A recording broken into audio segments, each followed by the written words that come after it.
कामयाबी। एक गुरु अपने शिष्य के अत्यधिक विकास से बहुत ही खुश थे।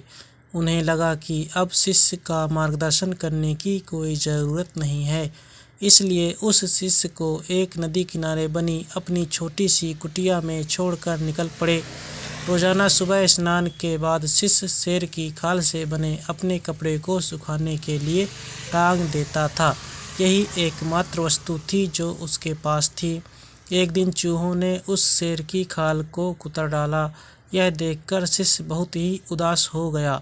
वस्त्र न होने के कारण वह दूसरे वस्त्र मांगने गांव वालों के पास पहुंचा। अगले ही दिन चूहों ने दूसरे वस्तु में भी छेद कर डाला। चूहे से परेशान होकर उसने एक भी बिल्ली भी पाल लिया।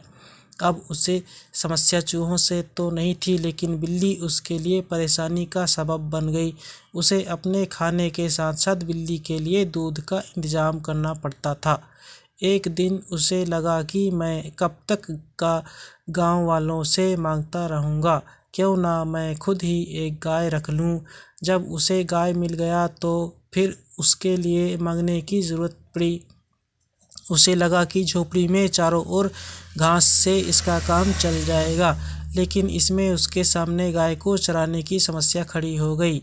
गाय को चराने के चक्कर में उसे ध्यान के लिए पूरा वक्त नहीं मिल पा रहा था, इसलिए इस काम के लिए उसने आदमी रख लिया। अब सवाल आया कि काम करने पर निगरानी की। इसके लिए उस शिष्य ने एक महिला से शादी कर ली जो इसके इन सारे कामों को निगरानी करती और उसके काम में हाथ बटाती।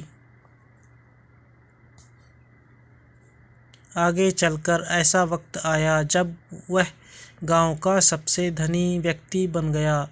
कई सालों के बाद अचानक एक दिन गुरुजी उस गांव में पहुंचे। सब कुछ बदला हुआ देखकर वे दंग रह गए। उन्होंने देखा कि जहां कभी कुटिया हुआ करती थी, वहां आज एक आलीशान इमारत खड़ी है। उन्होंने एक नौकर से पूछा, क्या यह वही जगह है जहां कभी मेरा एक शिष्य रहा करता था? नौकर उन्हें कोई जवाब देता, इससे पहले ही गुरु का वह शिष्य हाजिर हो गया। गुरु ने उससे पूछा, वत्स, आखिर ये सब क्या है? इस पर शिष्य ने कहा, आपको विश्वास नहीं हो रहा है ना? लेकिन मेरे पास सिवाय इसके कोई दूसरा तरीका नहीं था कि मैं शेर की खाल को हटा देता।